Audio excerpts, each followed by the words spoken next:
the brave, count the true, who have fought to victory. We're the army and proud of our name. We're the army and proudly proclaim. First to fight for the right and to build the nation's might. And the army goes rolling along. Proud of all we have done, fighting till the battle's won. And the army goes rolling along.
Thank you very much. Please sit down. Thank you.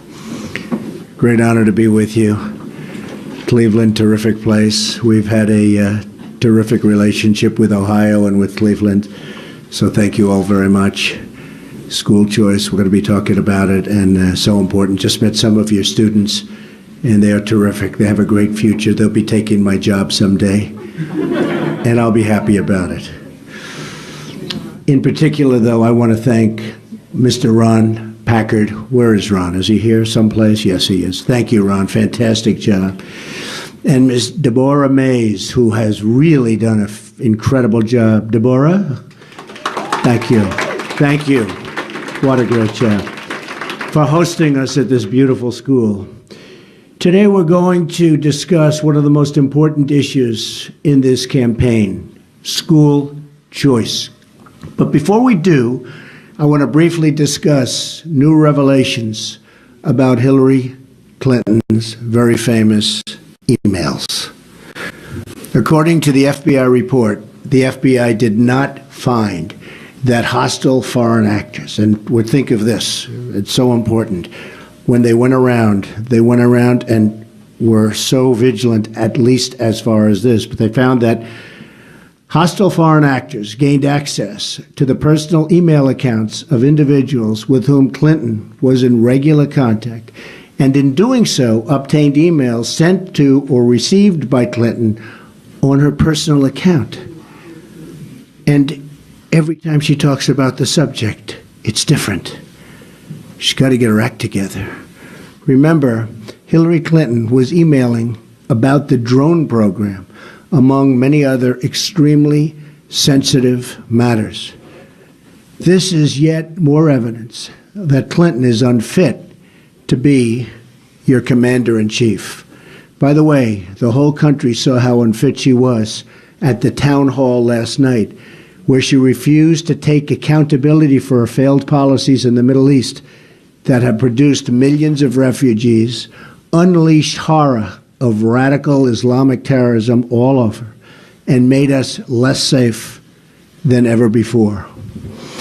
Throughout it all, she put the country, and I mean the entire country, at risk in order to cover up her pay-for-play scandals as Secretary of State. These include scandals giving up uranium to Russia, doing favors for UBS Bank, and selling contracts to friends and family in Haiti. It's all about hiding criminal enterprise, and that's what it's about. As part of her criminal cover-up, Hillary's, and you know her staff, you know it well, you read about it all the time, you just read about it, and it's getting worse and worse. Hillary Clinton's staff deleted and digitally bleached, which is acid cleaned, her emails after receiving a congressional subpoena. That's after receiving, not before. That's after receiving. She gets a subpoena from the United States Congress, and she deletes and bleaches. She also, and her staff, destroyed some of her 13 different phones, but this time with a hammer. I've never done that. Then, when she was interviewed by the FBI, she claimed she couldn't remember important events 39 times. She couldn't even remember whether she was trained or handling classified information. Didn't remember anything about it. So if she really didn't remember, that's a problem. And if she did remember, that's a problem. She even said she didn't know what the letter C stood for, whether it was confidential, classified information, or something. All the while, as Hillary and Bill raked in millions of dollars from special interest, the world was falling apart. Hillary Clinton's policies produced ruin in Libya, Iraq, and Syria. Absolute ruin and death. She failed in Russia. She failed in China. She failed miserably in North Korea. Her policies unleashed ISIS, spread terrorism, and put Iran on a path to nuclear weapons, not to mention the ransom payments. Oh, those ransom payments. Remember 2 weeks ago, it was $400 million in cash. Well, yesterday we found out that in cash, it was $1.7 billion. These are unheard of. This is cash. This isn't wire transfer. This isn't check. This is cash, $1.7 billion. And then you say, is that going to terror or is that going to people's bank accounts? I actually think it's going to both. On top of it all, Hillary Clinton is trigger happy, totally trigger happy. She's raced to invade, intervene, and topple regimes. She believes in globalism, not Americanism. Everybody understands it. Last night, she even falsely said, no American died in Libya. Now, I heard that, and I said, could she have forgotten so quickly? Then she also falsely said there's no ground troops in Iraq, even though we have 5,000 military personnel there right now. Iraq is one of the biggest differences in this race. I opposed going in, and I did oppose it, despite the media saying no, yes, no. I opposed going in, and I opposed the reckless way Hillary Clinton took us out, along with President Obama, letting ISIS fill that big, terrible void. But I was opposed to the war from the beginning, long after my interview with Howard Stern. But 3 months before the Iraq war started, I said in an interview with Neil Cavuto that perhaps we shouldn't be doing it yet, and that the economy, these are quotes, that the economy, this was on live television, the economy is a much bigger problem as far as the president is concerned. This was before the war started by a very short distance.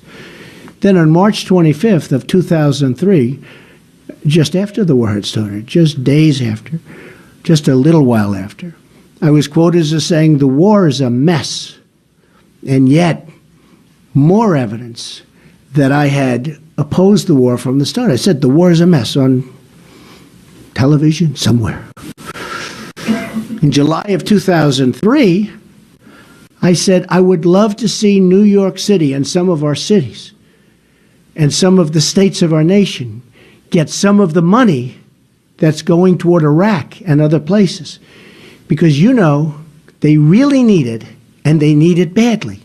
Well, I said that. And we have numerous other quotes, too, by the way, both before and shortly after. Then in August of 2004, very early in the conflict, extremely early in the conflict, right at the beginning, I made a detailed statement in an interview to Esquire magazine. So right at the beginning. And by the way, numerous honest reporters said, well, Trump may have said it at the beginning, and some said he did say it at the beginning because they had Cavuto's clip and other clips. But some said, well, you know, doesn't matter because right at the beginning, he made very strong statements. This is many years ago. And here's what Esquire magazine said. This is a quote, an absolute quote. Look at the war in Iraq and the mess that we're in. This is right after the war started. I would never have handled it that way.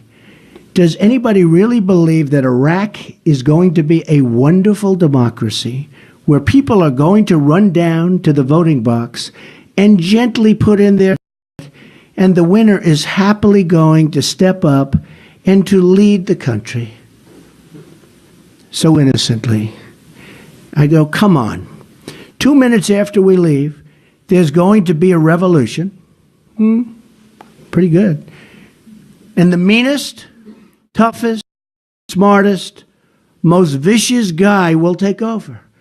Well, that's going to be combinations of ISIS and Iran. Iran's taken over. They're taking over among the richest and largest oil reserves in the world. We let them do it. We let them do it. Should have never been in the war, but we should have never, ever gotten out of the war the way Barack Obama got us out, along with Hillary Clinton, because we opened it up for ISIS. So it continued. What was the purpose? This is me right at the beginning of the war, in an article. What was the purpose of this whole thing? What was the purpose? Hundreds and hundreds of young people are being killed. And what about the people coming back with no arms and with no legs? Not to mention the other side, all of those Iraqi kids who've been blown to pieces. And it turns out that all of the reasons for the war are just blatantly wrong. All this for nothing. All this for nothing. This was right at the beginning of the war. Then they see, I see the lies last night. Donald Trump was always in favor of the war in Iraq. That's why I had to do this. Because the media is so dishonest, so terribly dishonest, and you understand it, and you understand it. The media is so terribly dishonest, so I had to do this. I ended with, I would have been tougher on terrorism. Bin Laden would have been caught a long time ago, before he was ultimately caught, prior to the downing of the World Trade Center. So this was right at the beginning, and those other statements were before the war even started. And the Howard statement was long before, and it was the first time anybody ever asked me about Iraq. And I said, I don't know. It was very, but that was superseded because before the war, much closer to the war, I gave statements that we shouldn't go in. And shortly thereafter, immediately thereafter, and honestly, a lot of reporters said, hey, right at the beginning, he made this statement. And that statement was a very major story in Esquire magazine. So I just wanted to set the record straight. There is so much lying going on. And Hillary Clinton lied last night about numerous things, including her email, but she also lied about this. Had I been in Congress at the time of the invasion, I would have cast a vote in opposition. For years, I've been a critic of this kind of reckless foreign invasions and look, let's face it, interventions, that's what they are, that have been a hallmark of trigger-happy Hillary and her failed career. It's been a disaster. Here's the bottom line. I was a private citizen. I had no access to briefings or great intelligence surveys that she did. I had no access to anything as a private citizen. Frankly, nobody really cared too much about what I said. I'm doing business. I don't even know why I was asked the question. I guess because I was asked the question. That's who knows. But I didn't have access to all of the intelligence information that she did and everybody else did. But in Iraq, my judgment was right. And hers, with all of this information and all of this great intelligence information, was wrong, along with a lot of other people, in all fairness. It was a big mistake. Totally destabilized the Middle East. It was a big mistake. Death to so many people. Hillary Clinton is always complaining about what's wrong. I just watched her on the tarmac. She tried to make up for her horrible performance last night. It was a horrible performance. So she went on the tarmac and told more lies. But she's been there. Remember this. She's always talking about things that she's going to do. But she's been there for more than 30 years. And she's never done anything about it. Never done anything. And all you have to do is look at New York State. When she ran for senator, she said she will bring jobs back to New York State. It's a disaster. No jobs have come back. Jobs have left. New York State, upstate New York, and the areas that she was talking about, they are disasters. All you have to do is look at New York State. She said she was going to bring tremendous jobs back. It will be wonderful, just like she's saying now. She wouldn't know how to bring a job back. She wouldn't have a clue. So it's all talk, but nothing happens. And that's what's going to happen with our country on jobs.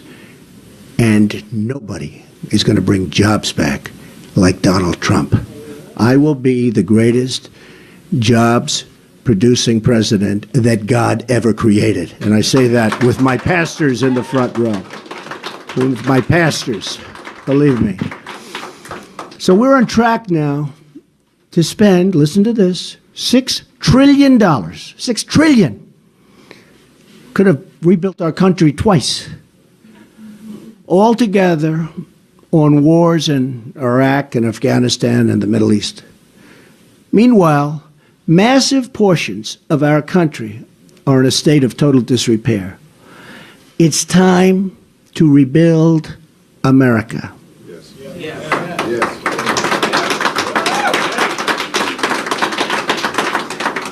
And when I say that, we will also, before we get totally started, we will take out ISIS. Remember that. We have no choice. We have no choice. Too many Americans living in our inner cities have not been included in the American dream. We are a nation, and we're one nation. When any part of our country hurts, our whole country hurts. My goal as president will be to ensure that every child in this nation, African American, Hispanic American, all Americans, will be placed on the ladder to success. And I define that as great education and a great job.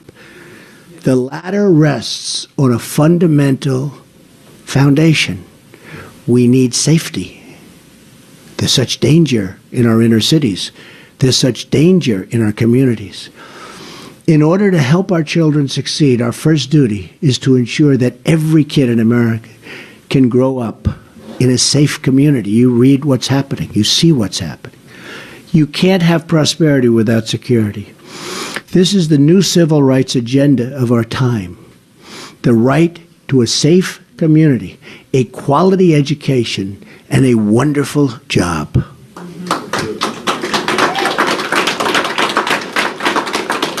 Including for those great students that I met just a little while ago. They're going to do great. They are really doing great. You've done such a great job with the education here.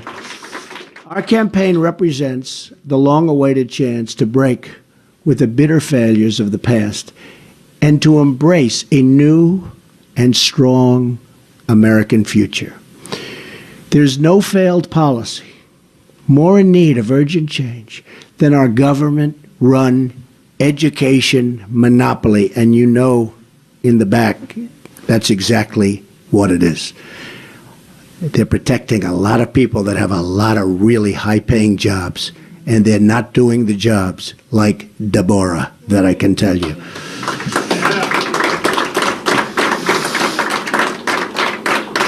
And Deborah, they're making a lot more money than you, but we'll have to talk about that later. Right?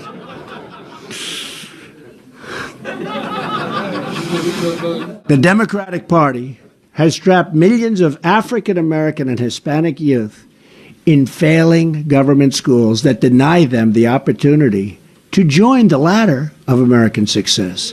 It's time to break up that monopoly. Have to do it. I want every single inner city child in America who is today trapped in a failing school to have the freedom, the civil right to attend the school of their choice. Their parents will choose the finest school. They will attend that school. This includes private schools, traditional public schools, magnet schools, and charter schools, which must be included in any definition of school choice. Our government spends more than enough money to easily pay for this initiative, with billions and billions of dollars to be left over. It's simply a matter of putting students first, not the education bureaucracy, and that's what's happened. That's right. Let's run through the numbers. At the state and federal level, The United States spends more than $620 billion on K-12 education each year. That's an average of about $12,296 for every student enrolled in our elementary and secondary public schools. The federal government pays for about 10% of the K-12 costs. The other roughly $560 billion spent on K-12 education comes from the states themselves. We spend more per student than almost any other major country in the world, and we're doing very poorly in terms of a list. We spend more by far, and we're doing very poorly. So obviously, Common Core does not work, all right? Our largest cities spend some of the largest amounts of money on public schools. It's the biggest costs. New York City spends $20,226 per pupil. Baltimore spends $15,287 per student. Chicago spends $11,976 per student, and Los Angeles, it's $10,602. Just imagine if each student in these school systems was given a scholarship for this amount of money, allowing them and their family to choose the public or private school of their choice. Wouldn't that be great? Not only would this empower families, but it would create a massive education market that is competitive and produces better outcomes, and I mean far better outcomes. These schools would then cater to the needs of the individual student and family, not the needs, which is a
Fusion SE or 7.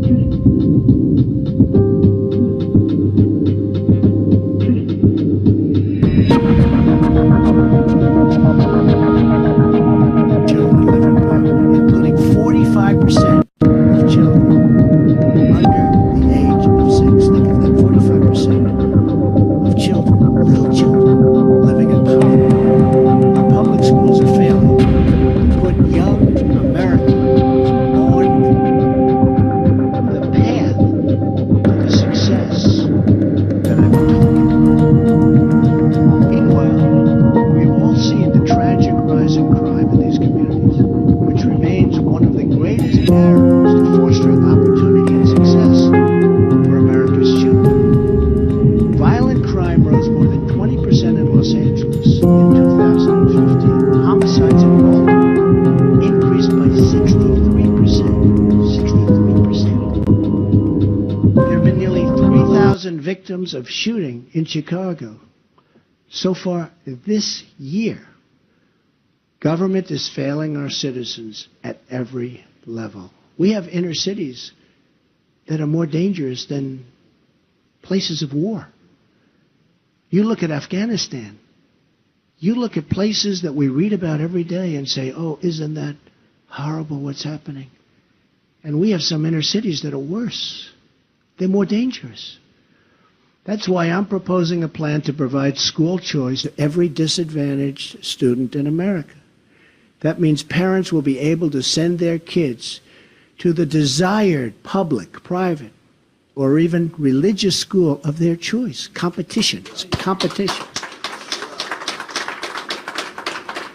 Competition always does it. The weak fall out and the strong get better. It's an amazing thing, right? Pastor says it's right. You're right. Right now, about $1.9 billion is spent on 50 private school choice programs nationwide.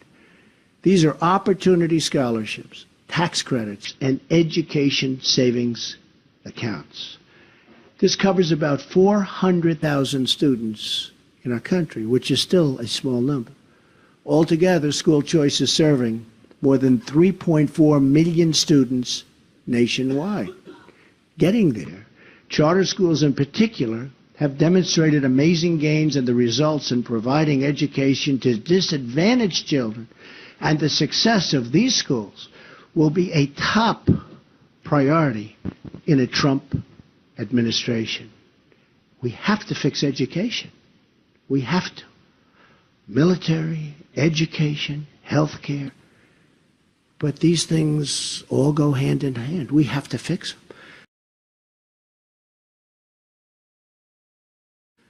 My first budget will immediately add an additional federal investment of $20 billion toward administration choice. We have to fix education. This will be done. We have to. By military, education, health care. But these things all go hand in hand. We have to fix them.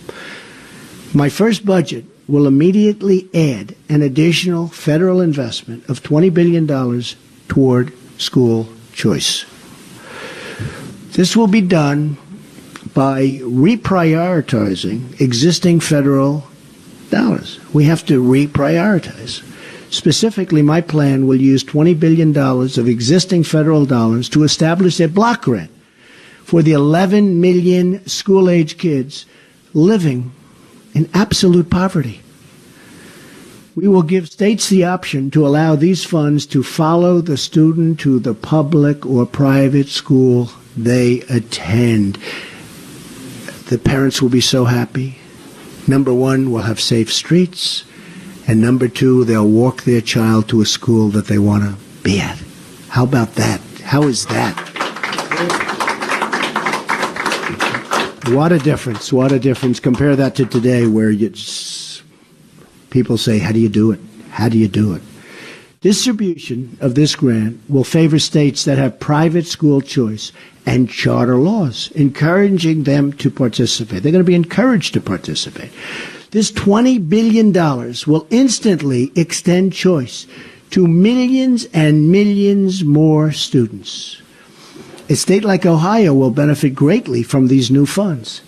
Ohio is a leader in school choice. Ohio has 5 private school choice programs that serve over 30,000 students and 384 charter schools, serving 123,844 students. Great job. But the $20 billion is only the beginning. As president, I will establish the national goal of providing school choice to every American child living in poverty. That means that we want every disadvantaged child to be able to choose the local public, private, or charter school, a magnet school, any of these schools that is best for them and for their family, for mom and dad. Each state will develop its own formula, but we want the dollars to follow the student. So important. The dollars will follow the student, and the student will follow the right school. They're going to follow the right school. $9 and $10 spent on K-12 education is spent at the state and local level. To achieve this long-term goal, we will have to make this a shared national mission. to bring hope to every child in every city in this land, in our country, in our great country.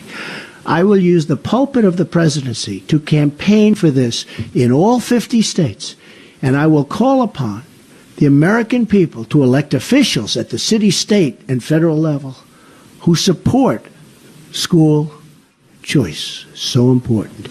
My administration will partner with the leadership of inner city, and I mean any one of them, any inner city in America, Chicago, Baltimore, Detroit, Cleveland. We love Cleveland. We love Cleveland. Had a great experience in Cleveland, that's all I know. And by the way, your police department did a phenomenal job during the convention.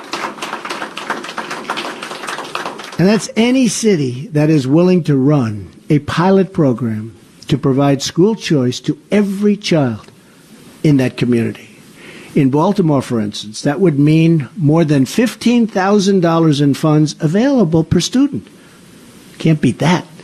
I'm confident that the politicians will not be able to suppress the will of the people anymore. It's too much, too strong. Eventually they break. The politicians, they always break. They certainly break on trade for our country. We don't make any good deals, right? They break on an hourly basis. If we can put a man on the moon, dig out the Panama Canal, and win 2 world wars, then I have no doubt that we as a nation can provide school choice to every disadvantaged child in America. If the states collectively contribute another $110 billion of their own education budgets towards school choice, on top of the $20 billion in federal dollars, that could provide $12,000 in school choice funds to every single K-12 student who today is living in poverty. The money will follow the student. That means the student will be able to attend the public, private, charter, or magnet school of their choice, and each state will develop its own system that works best for them. They're going to develop systems the likes of which you've never seen. And some states will do better than others. And then you're going to get those people to come to your state. And then other things will be happening. It'll be so exciting. And it's not really a question of the money, because we'll be saving money and having a far better education. As your president, I will be the nation's biggest cheerleader for school choice.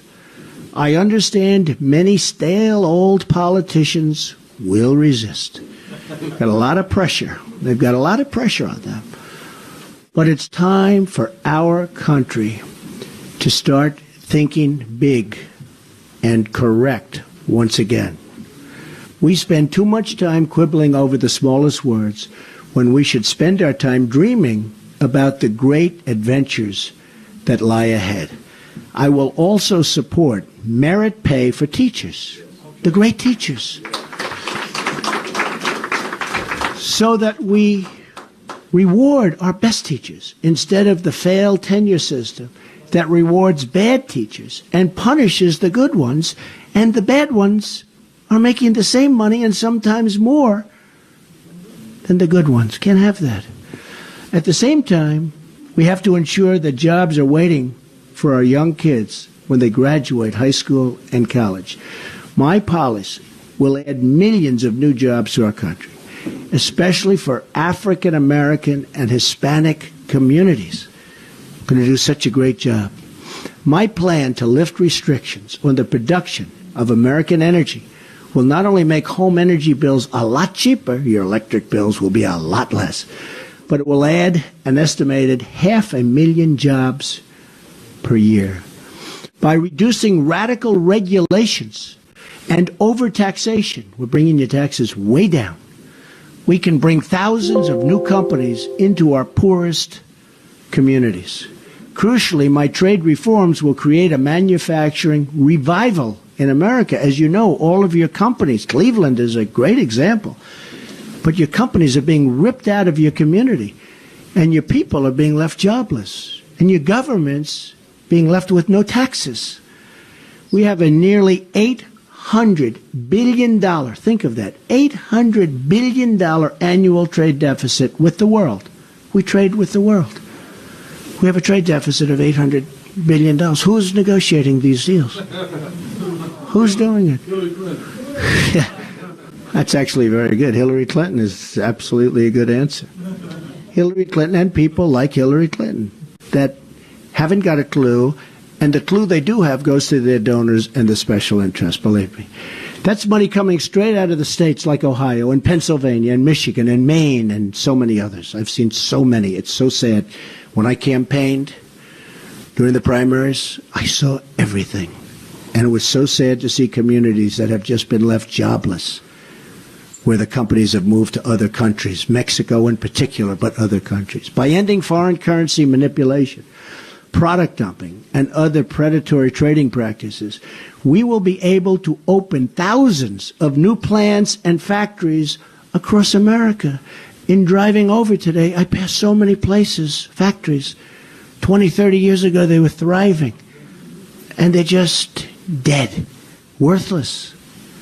A real estate person, you wouldn't pay anything. Worthless. We'll put them back into action again.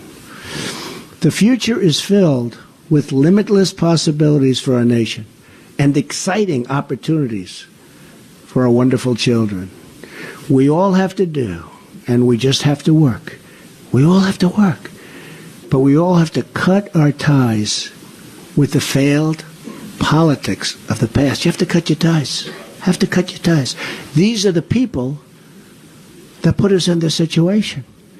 They're not going to take us out. They're not going to take us out. That includes in wars. I mean, Hillary Clinton created a lot of the problems, and now she's saying how she's going to take us out. She doesn't have a clue. Not even a little clue. We've had such a failed foreign policy with the people we have now. A failed education policy, a totally failed economic policy, and underneath it all, a failed political system that rewards politicians for how many donors they have or how many journalists they know, not how many Americans they help to live better and more prosperous lives. That's how they get rewarded. They'll talk to you and talk to you. They'll come into Cleveland. She'll be saying what a wonderful job she's going to do. She'll get your vote. Then she'll say, see you in 4 years. She might even say, see you in 4 years, suckers. Because that's what it is. See you in 4 years, suckers. But the failures of the past are about to end. That ending begins on a very special date for this country, November 8th. Get out and vote. We will have one American nation. We will be one American people. We're fighting to give every child in every forgotten stretch of this country the chance to live out their dreams in safety and in peace. That means a safe neighborhood, a quality education, and a secure, high-paying, and exciting job. We only have bad jobs. We don't have good jobs anymore. Many of our good jobs have left. They're gone. This is how we will rebuild our future. This is how we will make America great again for everyone. God bless you. Thank you very much. Thank you. Thank you very much. Appreciate it, Cleveland. Thank you.